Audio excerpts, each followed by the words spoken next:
हम गुस्से में इसलिए हमारे संविधान में कोई छेड़छाड़ नहीं होगी, बर्दाश्त नहीं करेंगे। कोई छेड़छाड़ नहीं करेगा। अगर छेड़छाड़ करेगा तो आप पढ़ने आ जाएगी। नाली साफ करवाएंगे जाति के नाम पे, शादी करने आएंगे तो जाति देखेंगे, नौकरी देंगे तो जाति देखेंगे, बरी वगैरह करा तो जाति के नाम पे किया है। अगर दलित अगर घोड़ी पे चढ़ जाए तो उनकी हत्या हो रही है, मूछें रख ले तो हत्याएं हो रही है। क्या जातियों के साथ तो शोषण होता ही आ रहा है। उनसे नाले साफ किए जाते हैं, 7,000 रुपए मिलते हैं, उनको 60,000 मिलने चाहिए। ठेका प्रति में दे दिया मोदी जी ने। क्या वाल्मीकि समाज के साथ किया है इन्होंने?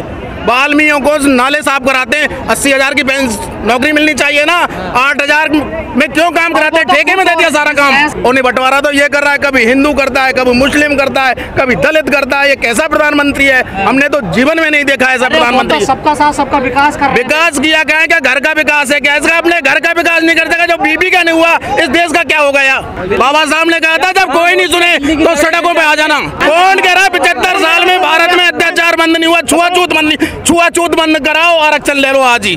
जमीर बेच के नफरत जगाते हैं और लहू से वो हमारी प्यास बुझाते हैं। ज़मीर बेच के नफरत जगाते हैं, लहू से वो हमारी प्यास बुझाते हैं। जिन्हें पसंद नहीं है हिंदू मुसलमानों का मिलन, वह जान पूछ के दंगे कराते हैं। साथियों, आज मैं तुम्हें चैनल के माध्यम से बताना चाहता हूँ कि 1950 नवंबर 26 को जब संविधान की आखिरी सभा थी तो बाबा साहब ने खड़े होकर संविधान के बारे में कहा था कि मैं इस सभा में संविधान की अच्छाइयाँ गिनाने के लिए नहीं आया हूँ। संविधान जब तक गलत साबित नहीं होगा, जब तक गलत हाथों में नहीं जाएगा। आज संविधान का वक्त आ गया है आवाज़ उठाने का, क्योंकि कुछ मनवादी सरकार हैं जिसके अंदर IPS दायरा वगैरह और संविधान को अपने हिसाब से चलाना चाहती हैं। साथियों, मैं आपको इस चैनल के माध्यम से बताना चाहता हूं कि ये लोकतंत्र है, राजतंत्र नहीं है। हम होश में आ जाएं, ये मनवादी सरकारें नहीं तो। पर फैसला सुप्रीम कोर्ट का है ना, सरकार का क्या है इसमें बताइए। अरे सर, सुप्रीम कोर्ट का फैसला है। सुप्रीम कोर्ट है किसका? आज की ही मांग देखिए इसमें भी। सर, सुप्रीम कोर्ट है किसका? किसका है? आपके चैनल के माध्यम से बताना चाहता हूँ, इन्होंने सुप्रीम कोर्ट, सारे कोर्ट, सारे अधिकारी अपने बिठा रखे हैं, सारे मनवादी बैठ रखे हैं। ठीक है, ये तो जनता की है।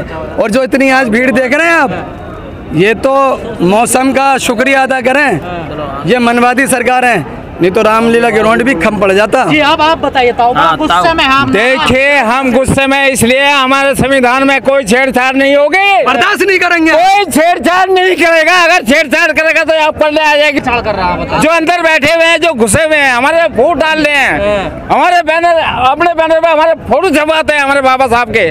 उन पर राजनीति करी जाती है। क्यों करी जाती है? तो आप ही देते हैं ना। हम उनको वोट नहीं देते था, हम लोग कुछ नहीं करते उनका। तो मोदी जी तो मना कर रहे हैं। देखिए, मोदी बेईमानी की मशीन है। हमारे लीडर भी ये सिखाते हैं, मशीन बेईमानी की लगा रखी है। चंद्रशेखर भाई भी ये सिखाते हैं कि वोट एक मतदान है, आदमी का अपना अधिकार है। यहाँ ये लोकतंत्र है, राजतंत्र नहीं है। रानी का बेटा राजा नहीं बनेगा, राजा वही बनेगा जिसको जनता मत देगी। हम ऊपर आ गए, बेटी बेटी का संबंध क्यों नहीं करते हैं? अगर हमारा समाज इतना ही ऊपर आ गया है तो ये जाति के नाम पे हर चीज क्यों करते हैं सर? नाली साफ करवाएंगे जाति के नाम पे, शादी करने आएंगे तो जाति देखेंगे, नौकरी देंगे तो जाति देखेंगे, बरी वगैरह करा तो जाति के नाम पे किया है। जो EWX यानी जो ब्राह्मणों को 10% दे दिया, जो भाई हैं उन्हें आगे से दे देता है, अलग से 10% दे तो कोई क्या दिक्कत है? हर काम तो ये जाति के नाम पे करेंगे, जाति जनगणना नहीं करेंगे। जाति जनगणना करके जिनकी जितनी हिस्सेदारी उतनी भागीदारी दे रहे हैं उन्हें। क्या दिक्कत है इन्हें देने में?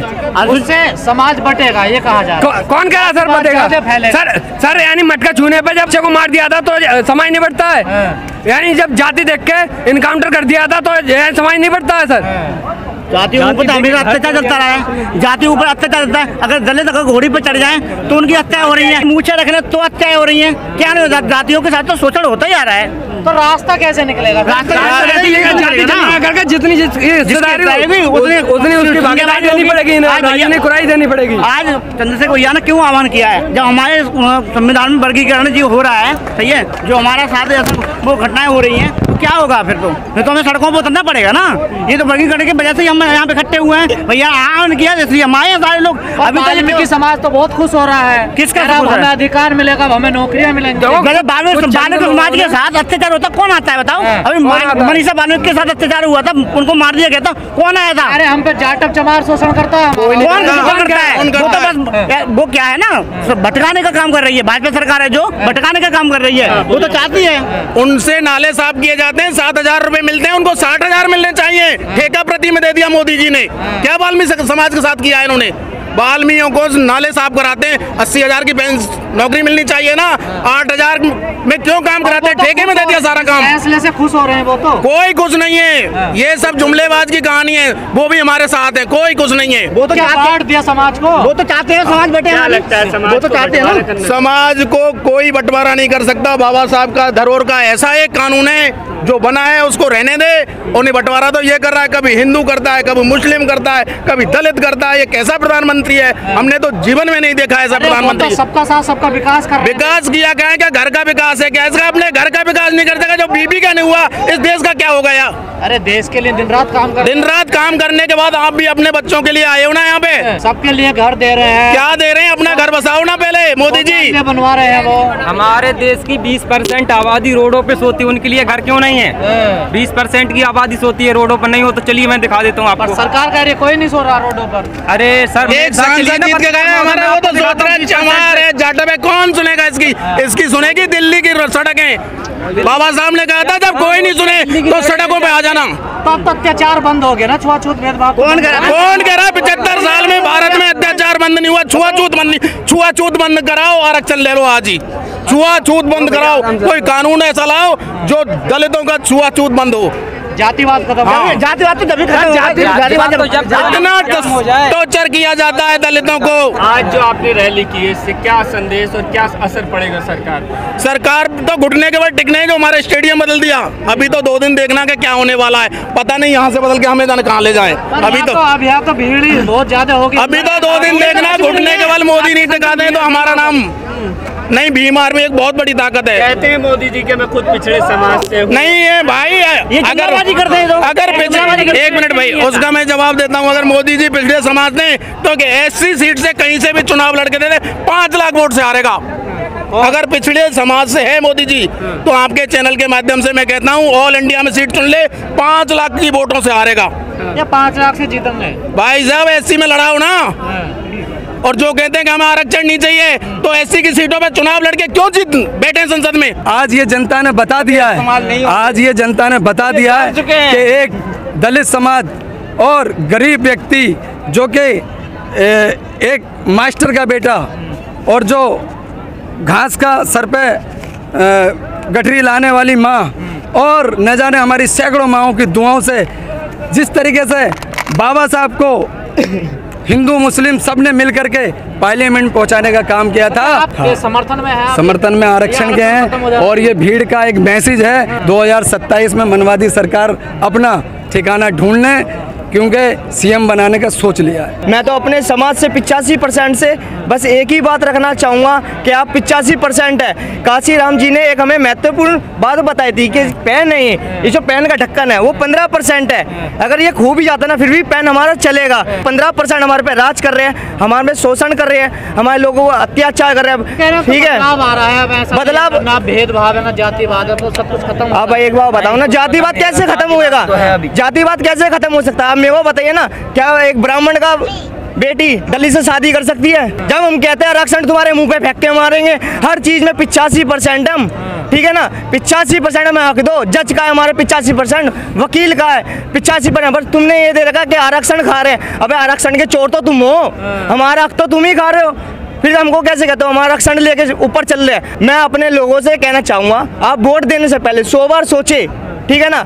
अपना वही कहते हैं ना, वही बात है, अपना मार के फेंकेगा छाए में फेंकेगा और दूसरा मार के फेंकेगा ना धूप में, आपको फेंक दे जाएगा। तो अपने लोगों पे चाहे आपके पास कितना भी शोषण हो रहा हो, अपना आपको फिर भी छाया देगा। तो साथियों, ये मनवादी सरकारों को मुंह तोड़ जवाब देने का काम किया है कि दलित, पिछड़े, आदिवासी, मुसलमान को एक नेता मिल जाएगा। अगर इनको हमने गठबंधन में ले लिया तो लिहाजा इनको गठबंधन में नहीं लिया जाए और इनको अकेले चुनाव के लिए छोड़ दिया जाए, ताकि ये इनकी बहुत बुरी हार हो, पर ये सबसे बुरी उनकी बदकिस्मती थी अखिलेश यादव जी की कि उन्होंने गठबंधन में ना लेकर के भाई ने जो जीत दी है ये अपनी मेहनत और लोगों के सहयोग और प्यार से जीत ली है। काश अगर गठबंधन में जीत जाते तो सारा फायदा समाजवादी पार्टी उठा लेती और जीत का गुब्बारा अपने हाथों से फोड़ देती कि पार्टी की वजह से चंद्रशेखर आजाद जी तो आज भी संविधान उठाए हुए हैं लेकिन बोलते हैं नहीं है दलितों के लिए। देखिए कि तुम पैसे वाले हो गए, अगर 4 आदमी पैसे वाले हो गए तो समाज थोड़ी पैसे वाला हो गया। आरक्षण कोई भीख नहीं है, ये बाबा साहब के कुर्बानी से आरक्षण मिला है हमें, ये हमारी धरोहर है, इसको कोई छेड़ नहीं सकता। पर वो तो भीख ही बताते हैं इसको। भीख क्यों बताते हैं? भीख बताते थे बाबा साहब भी, इन्होंने चुनाव हराया था, राज्यसभा चुन के गए थे, जब भीख नहीं मांगी बाबा साहब ने हटा नहीं था। ये जो भीड़ आई है इसका क्या मतलब है आज? इसका मतलब ये है अधिकार की लड़ाई है। प्रधानमंत्री जी ने जो छेड़छाड़ मामला किया है इसको वापस नहीं लेगा जब तक ये भीड़ वापस नहीं जाएगी। प्रधानमंत्री जी ने कह दिया लागू नहीं होगा। लागू ये तो जुमलेबाज है, 15 लाख का धोखेबाज है, ये उसकी सरकार लूली है, इसलिए वो कुछ भी कह सकता है। कह रहे हैं कि ये लोग अब ऊपर आगे आरक्षण छोड़ देना चाहिए। ऊपर आ गए ना, उसके साथ भी सांसद बैठते हैं ना, दलितों के क्यों नहीं बोलने देता उनको? अकेला चंद्रशेखर क्यों बोलता है?